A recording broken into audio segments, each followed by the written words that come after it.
अगर आपको ये कथा पसंद आए तो कमेंट बॉक्स में पितरों की जय अवश्य लिखिए।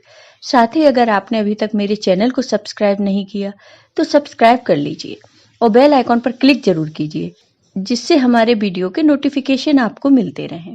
पितृपक्ष भाद्रपद मास के शुक्ल पक्ष की पूर्णिमा से शुरू होता है और अश्विन मास की अमावस्या तक चलता है।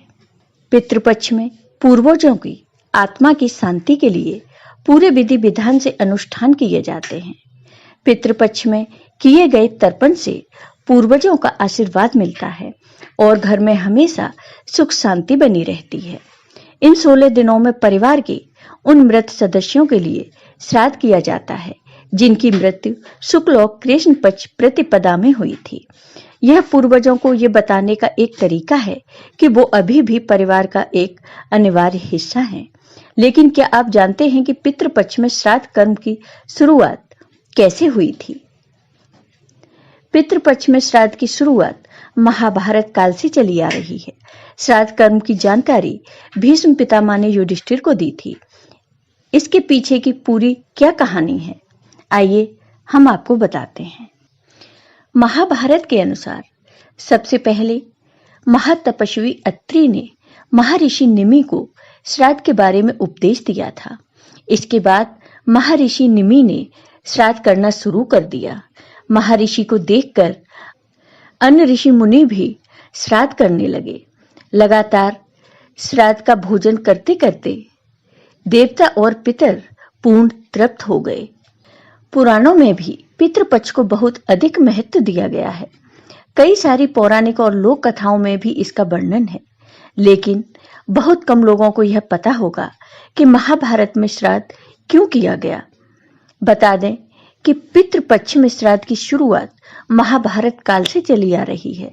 श्राद्ध कर्म की जानकारी भीष्म पितामह ने युधिष्ठिर को दी थी। हिंदू धर्म में पितर को 84 लाख योनियों में से एक माना गया है।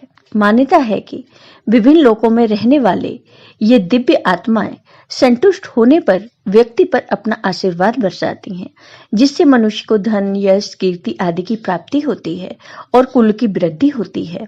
इस तरह से देखें तो पितृपक्ष के दौरान किया जाने वाला श्राद्ध पूर्वजों के प्रति अपनी श्रद्धा और कृतज्ञता को व्यक्त करने का माध्यम है, जिससे प्रसन्न होकर पितर सुख समृद्धि प्रदान करते हैं। श्राद्ध पर्व पर यह कथा अधिकांश क्षेत्रों में सुनाई जाती है। ऐसी मान्यता है कि इस कहानी को पढ़े बिना पितृपक्ष का पुण्य नहीं मिलता है। इस कथा के अनुसार महाभारत के दौरान कर्ण की मृत्यु हो जाने के बाद जब उनकी आत्मा स्वर्ग में पहुंची तो उन्हें बहुत सारा सोना और गहने दिए गए। कर्ण की आत्मा को कुछ समझ नहीं आया, वह तो आहार तलाश रहे थे। उन्होंने देवता इंद्र से पूछा कि उन्हें भोजन की जगह सोना क्यों दिया गया। तब इंद्र ने कर्ण को बताया कि उसने अपने जीवित रहते हुए पूरा जीवन सोना दान किया, लेकिन अपने पूर्वजों को कभी भी खाना दान नहीं किया। तब कर्ण ने इंद्र से कहा, उन्हें यह ज्ञात नहीं था कि उनके पूर्वज कौन थे और इसी वजह से वह कभी उन्हें कुछ दान नहीं कर सके। इस सब के बाद कर्ण को उनकी गलती सुधारने का मौका दिया गया और 16 दिन के लिए पृथ्वी पर वापस भेजा गया, जहां उन्होंने अपने पूर्वजों को याद करते हुए उनका श्राद्ध कर उन्हें आहार दान किया, तर्पण किया। इन्हीं 16 दिन की अवधि को पितृपक्ष कहा गया। अतः इस कथा को पढ़ने अथवा सुनने का बहुत महत्व है। पितृपक्ष की दूसरी पौराणिक कथा। जोगे और भोगे नाम के 2 भाई थे। दोनों अलग अलग रहते थे। जोगे धनवान था और भोगे निर्धन था। दोनों में परस्पर बड़ा प्रेम था। जोगे की पत्नी को धन का बहुत ही अभिमान था, किंतु भोगे की पत्नी बड़ी सरल हृदय की थी। पितृपक्ष आने पर जोगे की पत्नी ने उससे पितरों का श्राद्ध करने के लिए कहा, तो जोगे इसे व्यर्थ का कार्य समझकर टालने की चेष्टा करने लगा, किंतु उसकी पत्नी समझती थी कि यदि ऐसा नहीं करेंगे तो लोग बातें बनाएंगे। फिर उसे अपने मायके वालों को दावत पर बुलाने और अपनी शान दिखाने का यह उचित अवसर लगा।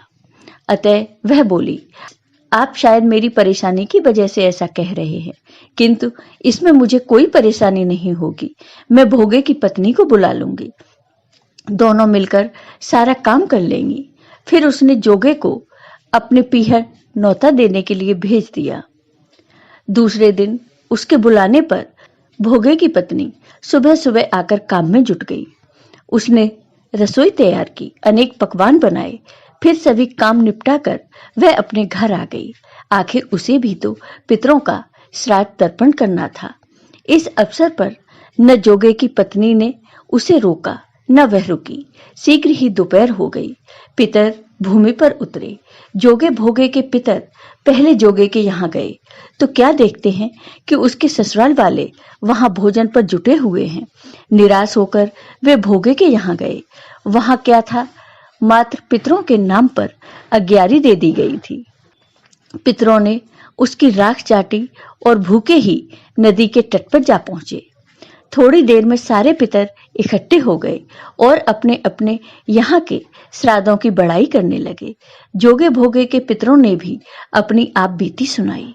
फिर वे सोचने लगे, अगर भोगे समर्थ होता तो शायद हमें भूखा न रहना पड़ता, मगर भोगे के घर में तो 2 जून की रोटी भी खाने को नहीं थी। यही सब सोचकर उन्हें भोगे पर दया आ गई।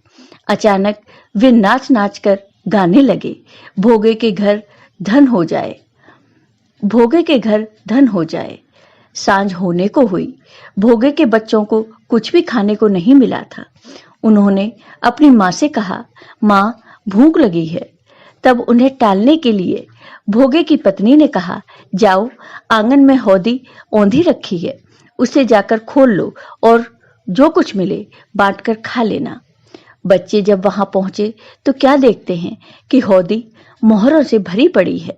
वे दौड़े दौड़े माँ के पास पहुंचे और उन्हें सारी बातें बताईं। आंगन में आकर जब भोगे की पत्नी ने यह सब कुछ देखा तो वह हैरान रह गई। इस प्रकार भोगे भी धनी हो गया, मगर धन पाकर वह घमंडी नहीं हुआ। दूसरे साल का पितृपक्ष आया। श्राद्ध के दिन भोगे की स्त्री ने 56 प्रकार के व्यंजन बनाए। ब्राह्मणों को बुलाकर श्राद्ध किया, भोजन कराया, दक्षिणा दी।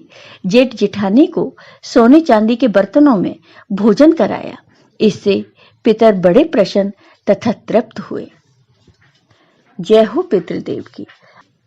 आपको यह वीडियो पसंद आया हो तो कमेंट करके जरूर बताइए। साथ ही मेरे वीडियो को ज्यादा से ज्यादा शेयर करिए। धन्यवाद दोस्तों।